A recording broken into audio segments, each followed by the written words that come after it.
Good evening all, जय जगन्नाथ। तो आज के लेक्चर में हम लोग देखेंगे कि टाइप्स ऑफ सैंपल। इसका मतलब ये है कि जो लैब में बहुत सारे अलग अलग टाइप का सैंपल लाते हैं तो वो सैंपल क्या होता है, कैसे हम लोग कलेक्शन करेंगे और उसको क्या क्या टेस्ट करेंगे। ठीक है, तो चलो हम लोग शुरू करते हैं हमारा आज का टॉपिक। तो पहला सैंपल जो है तुम्हारा ब्लड सैंपल, जो कि मोस्ट कॉमन सैंपल है।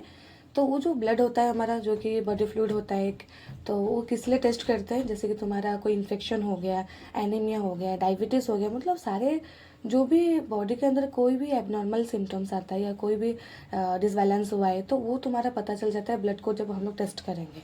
तो वो जो कलेक्शन होता है, हम लोग कैसे कलेक्शन करेंगे ब्लड सैंपल को, देखो उसका 3 मेथड होता है तुम्हारा, आर्टरी, वेन, कैपिलरीज का। मतलब हम लोग आर्टरी से भी ब्लड कलेक्शन कर सकते हैं, वेन से भी कर सकते हैं, कैपिलरी से भी कर सकते हैं। हमारे पास 3 मेथड होता है। ठीक है, तो ये जो मेथड ऑफ कलेक्शन का जो प्रोसीजर हो गया वो मैं एक दूसरा वीडियो में लेके आऊँगी। तो टाइप्स देखो, जैसे कि तुम्हारा कोई कोई टेस्ट के लिए होल ब्लड भी चाहिए, कोई टेस्ट के लिए सिर्फ सेरम चाहिए एंड कोई टेस्ट के लिए प्लाज्मा चाहिए।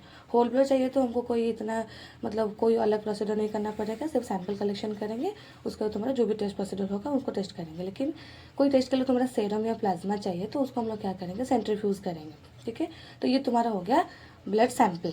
तो इधर देखो तुम्हारा फोटो दिया है, जैसे कि ये तुम्हारा वेन हो गया, देन तुम्हारा ये तुम्हारा आर्टरी एंड ये तुम्हारा कैपिलरीज। तो कैसे कलेक्शन करते हैं। ठीक है, सेकेंड देखो, सेकेंड सैंपल तुम्हारा क्या है कि यूरिन, जो कि ब्लड पहला तुम्हारा जो कि मोस्ट कॉमन आता है, उसके बाद तुम्हारा यूरिन आता है, जो कि उसका कलेक्शन प्रोसीजर इजी है। एंड टाइप्स, टाइप्स का मतलब क्या है कि यूरिन का कितना टाइप का सैंपल आ सकता है। तो फर्स्ट तुम्हारा देखो अर्ली मॉर्निंग, जो तुम्हारा मॉर्निंग का फर्स्ट यूरिन होता है वो मोर कंसनट्रेटेड होता है, इसीलिए जो भी टेस्ट होता है हम लोग प्रीफर करते हैं कि अर्ली मॉर्निंग लाने के लिए।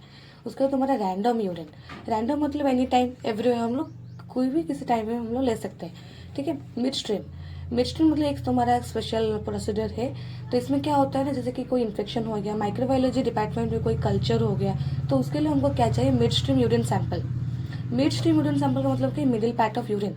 जैसे कि हम लोग जो भी पेशेंट आए होंगे हमको क्या उनको बोलेंगे कि आप पहले जाओ कि ये सैंपल कलेक्शन करके लेके आओ, लेकिन उनको तो मालूम नहीं होगा ना कि मिड स्ट्रीम का मतलब क्या है। तो हम लोग उनको क्या समझाएंगे कि तुम लोग जो भी सैंपल कलेक्शन पहले पहले खुद का हैंड वॉश करना है, उसके बाद जेनिटल एरिया को क्लीन करना है, क्लीन करने के बाद जो यूरिनेशन आता है, यूरिनेशन का तुम्हारा तो पहला पार्ट क्या करेंगे हम लोग टॉयलेट में डिस्कार्ड करेंगे, एंड तो जो मिडिल पार्ट होता है उसको हम लोग कंटेनर में कलेक्ट करके उसको लाके लैब में देंगे। ठीक है, ये तुम्हारा हो गया मिड स्ट्रीम यूरिन सैंपल। क्योंकि वो क्लीन नहीं करेंगे तो हम लोग इन्फेक्शन के लिए टेस्ट कर रहे हैं ना, तो ऑलरेडी वहाँ पे कोई अलग माइक्रो ऑर्गेनिज्म होगा तो वो भी हमारे टेस्ट के लिए, टेस्ट के जब करेंगे उसको भी वो हमको दिखाई देगा। इसीलिए हम लोग क्लीन पूरा स्टेराइल सैंपल हमको चाहिए।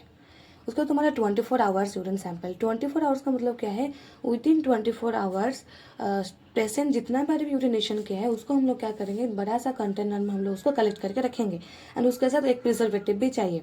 ठीक है, तो ये जो 24 आवर्स यूरिन सैंपल होता है वो मेनली कब हम लोग कलेक्शन करते हैं, जब एक पेशेंट को 2 से 3 डिजीज होता है, जैसे कि किडनी डिजीज हुआ है, हार्ट डिजीज भी हुआ है, तो उसी टाइम हम लोग क्या करेंगे ना, जब उसका 24 आवर्स का यूरिन को कलेक्ट करके हम लोग देखेंगे कि तो भी बॉडी का जो भी मेटाबॉलिज्म या कोई भी एबनॉर्मल चीज़ होगा वो हमारा सैंपल में आ जाएगा। इसलिए हम लोग 24 आवर्स यूरिन को कलेक्शन करेंगे। तो यूरिन का यूजेस देखो यूरिन टेस्ट का, जैसे कि तुम्हारा डिटेक्शन ऑफ किडनी डिजीज, क्योंकि यूरिन तो किडनी से आ रहा है ना, तो जो भी किडनी में प्रॉब्लम हुआ होगा वो यूरिन में दिखाई देगा। तुम्हारे यूरिनरी ट्रैक्ट इन्फेक्शन यूटी हो गया या डायबिटीज़ हो गया, जैसे कि तुम्हारा कोई मेटाबॉलिक डिजीज जैसे कि डायबिटीज़, जॉन्डिस, तो वो सारे चीज़ जो भी ब्लड के अंदर जो अमाउंट ज़्यादा हो जाता है तब हमको यूरिन में वो दिखाई देता है। ठीक है, तो ये तुम्हारा हो गया यूरिन सैंपल। थर्ड में देखो तुम्हारा स्टूल और फीसेस, तो इसका भी कोई सैंपल का टाइप्स होता है। देखो जैसे कि तुम्हारा रैंडम, जो कि तुम्हारा everywhere and every time, and तुम्हारा फ्रेश स्टूल सैंपल जो तुम्हारा मॉर्निंग में होता है। देन अकल ब्लड सैंपल, अकल ब्लड सैंपल का मतलब ये है कि कभी कभी ब्लड बॉडी के अंदर कोई हिडन ब्लड आता है, मतलब हिडन ब्लीडिंग आता है, तो वो तुम्हारा जो ब्लड होता है वो स्टूल के थ्रू में बाहर से आता है, तो उसको हम लोग अकल ब्लड बोलते हैं। अकल ब्लड टेस्ट एक होता है। एंड तुम्हारा स्टूल कल्चर, कल्चर के लिए भी हम लोग स्टूल टेस्ट करेंगे जो कि तुम्हारा स्टेराइल। ठीक है, एंड यूजेस देखो डिटेक्शन ऑफ पैरासाइट हो गया, गैस्ट्रो इंटेस्टिनल इन्फेक्शन हो गया, नकल ब्लड, उसको देखने के लिए हम लोग कौन सा सैंपल लेंगे, स्टूल सैंपल। उसके बाद तुम्हारा देखो स्पुटम, स्पुटम जो कि एक म्यूकस होता है, जो रेस्पिरेटरी ट्रैक्ट से एक म्यूकस आता है, तो उसका भी टाइप्स होता है। जैसे कि तुम्हारा अर्ली मॉर्निंग स्पुटम हो गया, तो वो तुम्हारा बेस्ट सैंपल होता है जो कि हमेशा उसको हम प्रीफर करते हैं। उसके बाद तुम्हारा स्पॉट सैंपल जो भी तुम कभी भी ले सकते हो। देन उसके बाद तुम्हारा इंड्यूस सैंपल, देखो इंड्यूस स्पुटम का मतलब ये है कि नॉर्मल जो पेशेंट जो स्पुटम कलेक्शन करके देंगे कैसे करेंगे, नॉर्मल तुम्हारा पहले माउथ क्लीन करेंगे, उसके बाद देखो ब्रीथ एंड आउट 3 टाइम्स। उसके बाद तुम्हारा एक मतलब डीप कफ आउट करेंगे। उसके बाद जो कफ आउट में जो स्पुटम आएगा उसको एक प्लास्टिक कंटेनर में कलेक्ट करके लैब को भेजेंगे। लेकिन जो तुम्हारा आईपीडी पेशेंट होते हैं जो वो खुद के हिसाब से वो स्पुटम नहीं निकाल सकते, तो उसी टाइम हम लोग क्या करेंगे, इंड्यूस, इसका मतलब इनहेलेशन करेंगे। कैसे, जो नीबुलाइजेशन होता है ना, नीबुलाइजर यूज़ करके हम लोग उनका जो स्पुटम कलेक्शन करेंगे, तो उसको हम लोग बोलेंगे इंड्यूस्ड स्पुटम। तो उसका यूजेस क्या होता है, जैसे कि तुम्हारा ट्यूबरकुलोसिस हो गया, निमोनिया हो गया, इसका मतलब जो भी तुम्हारा लंग्स या रेस्पिरेटरी का कोई भी रिलेटेड इन्फेक्शन हो गया, वो तुम्हारा सैंपल कौन से लेंगे हम लोग, स्पुटम लेंगे। ठीक है, क्योंकि स्पुटम हमारा आ रहा है रेस्पिरेटरी ट्रैक्ट से आ रहा है, तो जहाँ से आ रहा है तो उसका जो भी प्रॉब्लम हुआ होगा वो सैंपल में तो दिखाई देगा ना हमको। तो ये हो गया तुम्हारा स्पुटम सैंपल। उसके बाद देखो बॉडी फ्लूइड्स इंपॉर्टेंट है। बॉडी फ्लूइड्स मतलब कि बॉडी के अंदर क्या क्या फ्लूइड हो सकता है, जैसे कि for example CSF, cerebrospinal fluid. तो सेरेब्रोस्पाइनल फ्लूइड होता है क्या, जो हमारा ब्रेन एंड स्पाइनल कर के अंदर जो फ्लूइड फ्लो होता है, जैसे कि हमारा ब्रेन एंड स्पाइनल को वो शॉक से प्रिवेंट करता है, तो वो जो हम लोग कलेक्शन करते हैं वो तुम्हारा CSF है, जो सेरेब्रोस्पाइनल फ्लूइड। देन तुम्हारा प्लूरल फ्लूइड एक है, जैसे कि लंग्स, सारे ऑर्गन का आउटर मेम्ब्रेन एक होता है ना, आउटर मेम्ब्रेन के अंदर एक फ्लूइड होता है जो कि उसको प्रिवेंट करने के लिए, उसका फ्रिक्शन को प्रिवेंट करने के लिए। तो लंग्स का बाहर के एरिया में जो फ्लूइड होता है उसको हम लोग जो कलेक्शन करेंगे उसको क्या बोलते हैं, प्लूरल फ्लूइड, क्योंकि लंग्स तुम्हारा प्लूरल कैविटी के अंदर होता है। देखो CSF तुम्हारा कैसे, जैसे कि तुम्हारा स्पाइनल कॉर्ड से कलेक्ट करते हैं। देन प्लूरल फ्लूइड हो गया तुम्हारा लंग्स, जो कि पीछे साइड से करेंगे।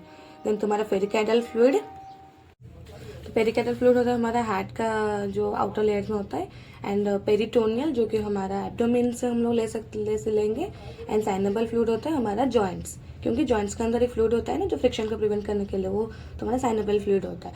तो ये जो फ्लूइड हो गया उसको हम लोग क्यों कलेक्शन करेंगे, क्यों टेस्ट करते हैं, जैसे कि कोई इन्फेक्शन कंडीशन हो गया, इन्फ्लेमेशन हो गया, डिजीज कंडीशन, उसको डायग्नोज करने के लिए हम लोग क्या करेंगे, बॉडी फ्लूइड्स को कलेक्ट करेंगे। ठीक है, उसका देखो तुम्हारा स्वाब्स, स्वाब्स मतलब कि ना, स्वाब एक मतलब एक थीन स्टिक होता है जिसमें एक तुम्हारा कोई कर्टन या गज होता है जो कि एब्जॉर्ब करके वो सैंपल लेके आता है।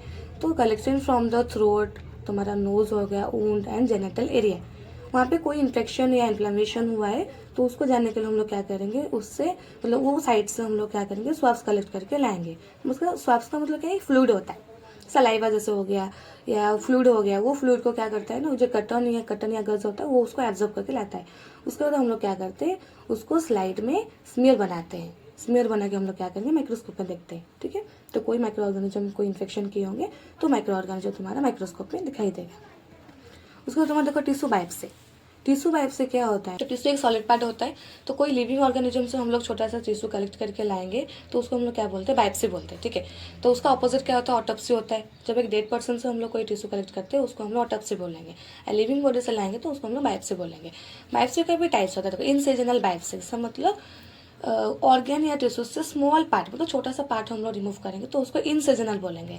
एक्सिजनल मतलब क्या, मतलब जो बड़ा सा लेसन हुआ है उसको ही हम लोग कंप्लीटली रिमूव कर लेंगे तो उसको क्या बोलते हैं, एक्सिजनल बायोप्सी। ठीक है, देन तुम्हारा निडल बायोप्सी। निडल बायोप्सी क्या होता है, थ्रू द निडल यूज करके हम लोग जब कलेक्ट करेंगे उसको निडल बायोप्सी बोलते हैं, जैसे कि FNAC हो गया, फाइन निडल एस्पिरेशन साइटोलॉजी। तो उसके बाद तुम्हारा एंडोस्कोपी, मतलब जैसे कि एंडोस्कोप यूज करके हम लोग कोई बायोप्सी किए तो उसको एंडोस्कोपिक बायोप्सी भी बोल सकते हैं। यूजेस क्या होता है, क्यों हम लोग बायोप्सी करते हैं, जैसे कि तुम्हारा diagnosis of tumour, cancer, mainly tumour cancer होता है, जो तुम्हारा एक्स्ट्रा मसल्स एक्स्ट्रा सेल्स और एक्स्ट्रा टिश्यूज ग्रोथ होता है ना, तो उसको हम लोग क्या, मतलब वो ट्यूमर है या कैंसर है, वो कैसा टाइप का इन्फेक्शन है, उसको जानने के लिए हम लोग उसको हिस्टोपैथोलॉजी लैब में टेस्ट करेंगे ना, तो उसके लिए सैंपल हमको क्या चाहिए, बायोप्सी चाहिए। उसको तुम्हारा सीमेन, सीमेन क्या होता है ना, एक फ्लूइड होता है जो कि मेल रिप्रोडक्टिव ऑर्गन से आता है। तो उसको हम लोग क्यों टेस्ट करते हैं ना, जैसे कि कोई फर्टिलिटी कंडीशन हो गया, फर्टिलिटी मतलब किसी का मतलब फर्टिलाइजेशन में प्रॉब्लम हो रहा है या स्पर्म प्रोडक्शन में प्रॉब्लम हो रहा है, तो उसी टाइम में हम लोग क्या करते हैं, सीमेन कलेक्शन करेंगे। ठीक है, क्योंकि सीमेन के अंदर हमारा स्पर्म होता है ना जो कि तुम्हारा फर्टिलाइजेशन करने में हेल्प करता है, तो उसमें कोई प्रॉब्लम हो रहा है तो हम लोग क्या सैंपल लेंगे, फर्टिलिटी के टाइम क्या सैंपल लेंगे, जो कि हमारा सीमेन, जो कि मेल रिप्रोडक्टिव ऑर्गन से आता है। उसको तुम्हारा सलाइवा, सलाइवा वो बहुत नॉर्मल चीज़ है, जैसे कि तुम्हारा कोई हार्मोन टेस्टिंग हो गया, ड्रग टेस्टिंग हो गया, जेनेटिक एनालिसिस के टाइम हम लोग सलाइवा कलेक्शन करके टेस्ट कर सकते हैं। इन तुम्हारा बोन मैरो, बोन मैरो क्या है, जो कि तुम्हारा बोन के अंदर जो लिक्विड पार्ट होता है उसको हम लोग बोन मैरो बोलते हैं। तो बोन मैरो का उसका भी 2 टाइप होता है, जैसे कि तुम्हारा एस्पिरेशन एक टेस्ट है और एक टेस्ट क्या है, बायोप्सी। बायोप्सी मतलब जब सॉलिड टिश्यू से हम लोग निकालेंगे उसको क्या बोलेंगे, बायोप्सी। एस्पिरेशन का मतलब क्या है, एक फ्लूइड। दोनों टर्म याद रखो, जब बॉडी के अंदर से कोई हम लोग फ्लूइड को कलेक्ट करेंगे उसको हम लोग बोलेंगे एस्पिरेशन। बॉडी के अंदर कोई टिश्यूज है, सॉलिड पार्ट को हम लोग करेंगे तो उसको क्या बोलते हैं, बायोप्सी। ठीक है। तो एंड उसका प्रोसीजर क्या होता है, जैसे कि हमारा पीछे का जो वर्टेब्रल कॉलम होता है वो हिप बोन से हम लोग क्या करते हैं, एक बायोप्सी का एक स्पेशल नीडल होता है, वो नीडल यूज़ करके हम लोग क्या करते हैं, उसको सैंपल कलेक्ट करते हैं। एंड क्यों करते हैं, जैसे कि तुम्हारा कोई ब्लड डिजीज हो गया या बोन मैरो डिजीज हो गया तो उसको जानने के लिए हम लोग क्या करते हैं, बोन मैरो को कलेक्शन करते हैं। ठीक है।